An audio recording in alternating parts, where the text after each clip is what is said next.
भगवान की जय। कहते हैं भगवान ने प्रकृति को ऐसे सजा संवार कर रखा है कि प्रकृति में कोई परिवर्तीकरण है ही नहीं, लेकिन मनुष्य ऐसा प्रकृति के साथ भी छेड़छाड़ करता है कि जिसके साथ साथ कभी कभी सुनामी लहरें वगैरह आ जाती हैं। ये भी मनुष्य की छेड़छाड़ की वजह से ही, क्योंकि मनुष्य हर एक चीज़ से छेड़छाड़ करना बहुत पसंद करता है। अगर हम क्या करते हैं, हम मंदिर हैं और ये जो अच्छे अच्छे घूमने की जगह हैं, मंदिरों को, पूजा के स्थानों को अगर हम घूमने का साधन बनाएंगे, प्रकृति से छेड़छाड़ करेंगे, तो प्राकृतिक प्रकोप, ईश्वरीय प्रकोप जरूर आएगा। इसलिए हमें प्रकृति के साथ कोई छेड़छाड़ नहीं करना चाहिए। प्रकृति तो ईश्वर का वरदान है, उसको हम घूमने का साधन समझ लेते हैं, उनको पर्यटन बना लेते हैं। उनको हमें पर्यटन के नहीं, हमें श्रद्धा भाव से यूज़ करना चाहिए। लेकिन आज सारी पब्लिक उसको पर्यटन के हिसाब से यूज़ करती है। तभी प्रकृति में छेड़छाड़ करोगे तो छेड़छाड़ होगा ही। हर जगह की पवित्रता, हर मंदिर की पवित्रता को मनुष्य खंडित करता है, विखंडन फैलाता है, गंदगी फैलाता है। हमें पवित्र स्थानों में को कभी गंदा नहीं समझना चाहिए।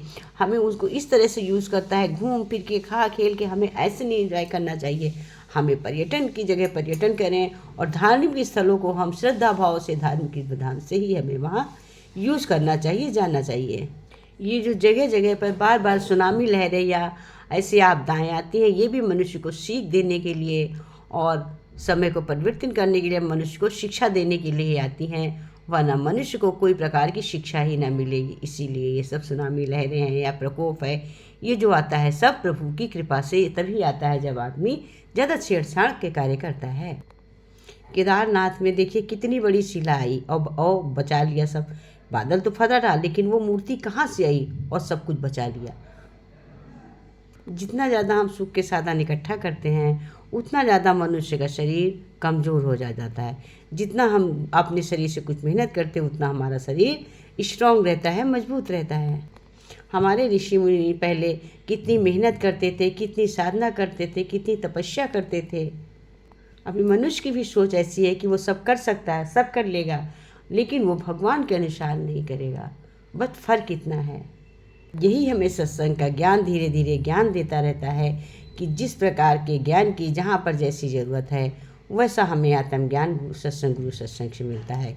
यही हमारे सत्संग की जीवन में महत्व है।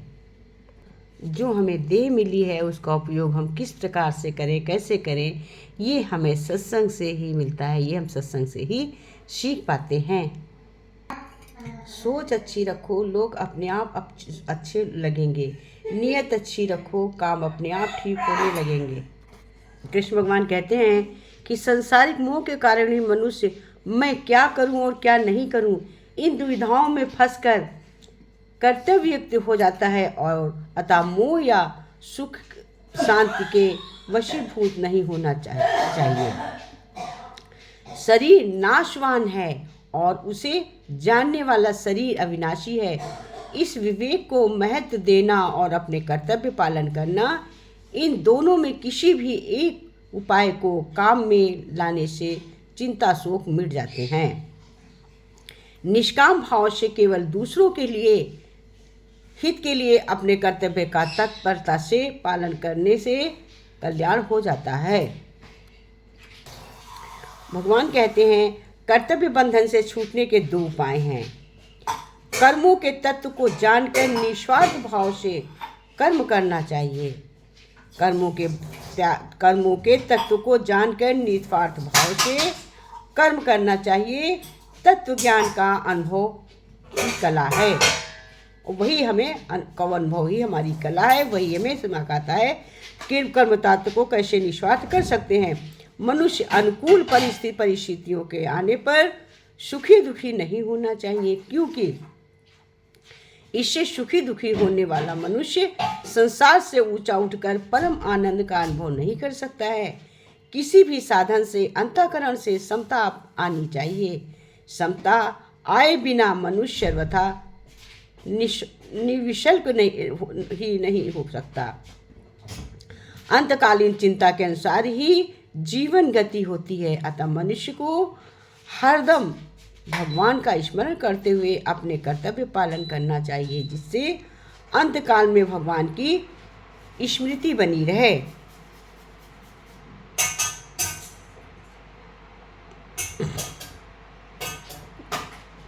कृष्ण भगवान के सांसारिक मोह के कारण ही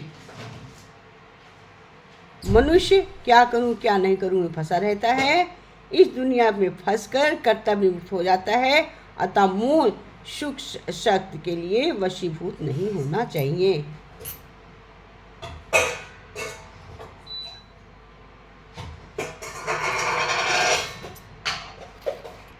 गीता में भगवान कहते हैं कि राजयोग में रहना है तो राजयोग का मुख्य मंत्र है, हम जिस चीज को भी अपना मानते हैं ये सब परमात्मा के अर्पण कर दो। जब हम कुछ परमात्मा का अर्पण कर देते हैं सब कुछ, तो वो चीज़ परमात्मा की हो गई और उसे समझने की जिम्मेदारी भी उसी की हो गई।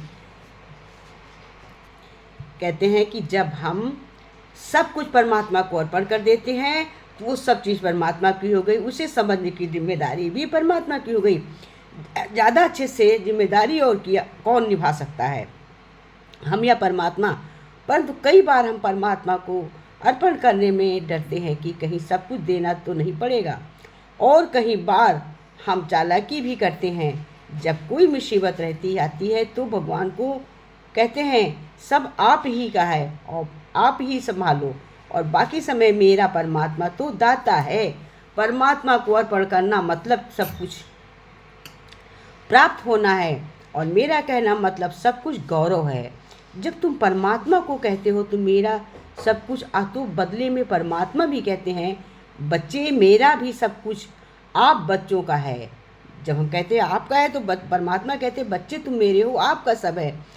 ज़्यादा जिसको तो सोच ले मेरा मेरा करके चाहिए, या कुछ तेरा तेरा करके चाहिए। मेरा मेरा करके चाहिए तो तुम मेरे मेरा जाओगे, तेरा तेरा करके चाहिए तो परमात्मा तुमको हर एक चीज़ देता है।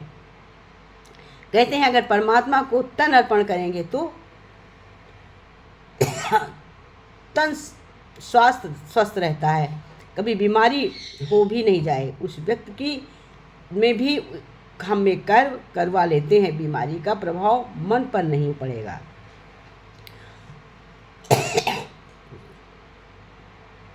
परमात्मा को जब हम मन अर्पण करते हैं तो मन निश्चित बेफिक्र शक्तिशाली बन जाता है।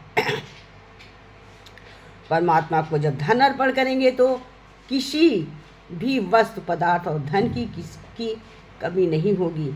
आवश्यकता के समय वो कैसे भी धन उपलब्ध कराएंगे। मैं वीडियो देखिएगा। आज मेरी तबीयत बहुत ख़राब है, मैं पर वीडियो ज़रूर डालूँगी। कहीं फंस जाए तो दोबारा थोड़ा बैक कर लिया करना, क्योंकि खांसी बहुत आ जा रही है। जब हम परमात्मा को मन से अपने रिश्तों को भी अर्पण कर देते हैं और ही सबके साथ हमारे रिश्ते मधुर बन जाते हैं। कहते हैं जब हम परमात्मा को मन से अपने रिश्ते अर्पण कर देते हैं, सौंप देते हैं, दे देते हैं, तो वो भी सबके साथ हमारे मधुर रिश्ते और बन जाते हैं। परमात्मा को जब सारा जीवन अर्पण कर देंगे तब हम बेफिक्र बादशाह बन जाते हैं। विघ्न समाप्त हो जाते हैं, हर कार्य में सफलता मिलने लगती है, संपूर्ण जीवन खुशहाल बन जाता है, जीवन में संतुष्टता आ जाती, जीवन में हम खुशी रहने लगते। कहते हैं कि संसार में प्राय सभी की किसी न किसी विघ्न का सामना करना ही पड़ता है। कोई भी विघ्न जीवन को हिला देता है। विघ्न रहित जीवन में ही जीवन का संपूर्ण सुख अनुभव होता है। विघ्न तो हर तरफ हैं, परंतु मनुष्य अपने निर्बल संकल्पों से ज़्यादा सोचने की आदत से उसे बढ़ा लेता है। वास्तव में कमजोर स्थिति, गलत संकल्प और अशुभ भावनाएं अनेक विघ्नों को जन्म देती हैं, और शुभ संकल्पों के प्रयोग से हम विघ्न मुक्त भी बन सकते हैं। योगी जन के लिए ये स्मृति की मैं विघ्न विनाशक आत्मा हूँ, मैं विघ्न विनाशक आत्मा हूँ। हर विघ्न से मुक्त होने में संपूर्ण उपयोगी है। विघ्नों में घबराएं नहीं, थोड़ा शांति से आधा घंटा ध्यान करें, स्वयं को अच्छे संकल्पों का भोजन दें। क्यों, क्या, कैसे, इस प्रकार संकल्पों से बचें। मैं विघ्न विनाशक आत्मा हूँ। हमेशा सोचे मैं विघ्न विनाशक आत्मा हूँ। इस स्मृति में स्थिति हो जाए कि मैं एक विघ्न विनाशक आत्मा हूँ। स्वयं सर्वशक्तिमान की मुझ पर छत्र छाया है। मैं तो अनेक आत्माओं के विघ्न नष्ट करने वाली हूँ। बुद्धि के देवता विघ्न विनाशक श्री गणेश जी की मूर्त पटल पर करे, जिसका यादगार है ये मेरा परमात्मा शिव का बच्चा विघ्न विनाशक गणेश हूँ। अनेकों के विघ्न दूर करने वाला हूँ। विघ्नों की क्या मंजाल है कि मेरे सामने ठहर सकें। इस प्रकार योग होकर स्मृति लाएं और चमत्कार आपको स्वयं दिखेंगे।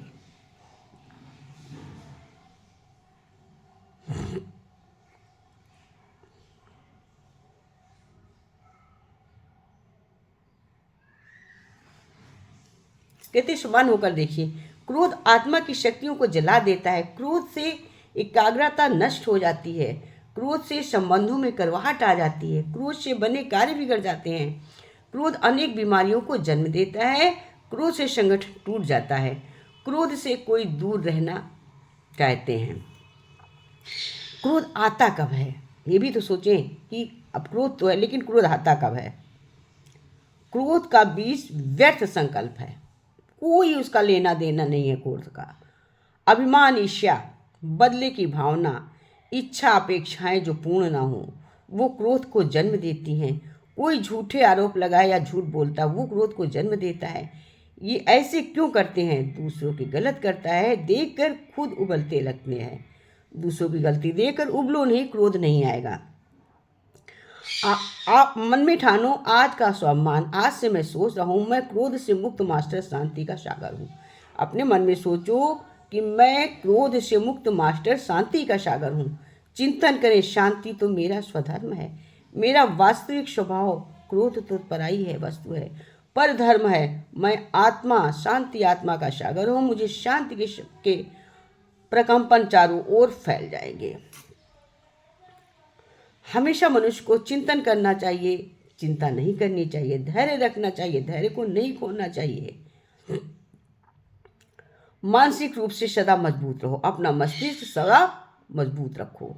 कहते जो हो चुका उसकी परवाह करना छोड़ दो। हर दिन सुबह मेडिटेशन करना शुरू कर दो। किसी भी चीज़ से उम्मीदें ज़्यादा मत रखो। पहली बार किसी काम में फेल होने से डरो मत। गलती करके खुद का कभी कोसो मत। एक्स चीज़ों पर अपनी एनर्जी वेस्ट मत करो। आप बदल नहीं सकते हो। सुनो सबकी पर करो मन की। बोलना कम करो, ज़्यादा बोलने से एनर्जी और दिमाग दोनों खराब हो जाते। कोई आपको शांति देने नहीं आ सकता है, दे सकता सिवाय आपके दिमाग के।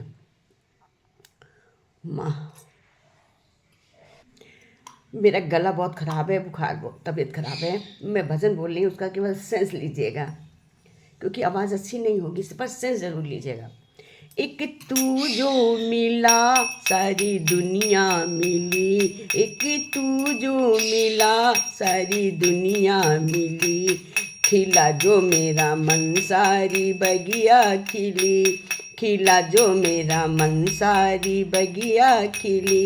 एक तू जो मिला सारी दुनिया मिली। एक तू जो मिला सारी दुनिया मिली। खिला जो मेरा मन सारी बगिया खिली। खिला जो मेरा मन सारी बगिया खिली। खिला जो मेरा मन सारी बगिया खिली। तू सूरज में सूरजमुखी, तू तो सूरज में ए सूरजमुखी। पिया सूरज में है ए सूरजमुखी। न देखूं तो तुझे खिले ना जिया। ना देखूं तुझे तो खिले ना जिया। तेरे रंग में रंगी मेरे मन की कली। तेरे रंग में रंगी मेरे मन की कली। खिला जो तेरा बिन में सारी बगिया खिली। खिला जो मेरा मन सारी बगिया खिली। एक तू जो मिला सारी दुनिया मिली। एक तू जो मिला सारी दुनिया मिली। खिला जो मेरा मन सारी दुनिया खिली। खिला जो मेरा मन सारी दुनिया खिली। अनोखा है बंधन ये कंगन साजन का, अनोखा है बंधन ये कंगन साजन का। बिना डोर के बंध गया मेरा मन, बिना डोरे के बंध गया मेरा। तू जिधर ले चला मैं उधर ही चली, तू जिधर ले चला मैं उधर ही चली। खिला जो मेरा मन सारी बगिया खिली, खिला जो मेरा मन सारी बगिया खिली। एक तू जो मिला सारी दुनिया मिली, एक तू जो मिला सारी दुनिया मिली।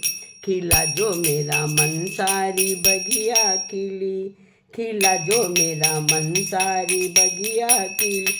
कभी जो ना बिछड़े वो साथी हूँ मैं, कभी जो ना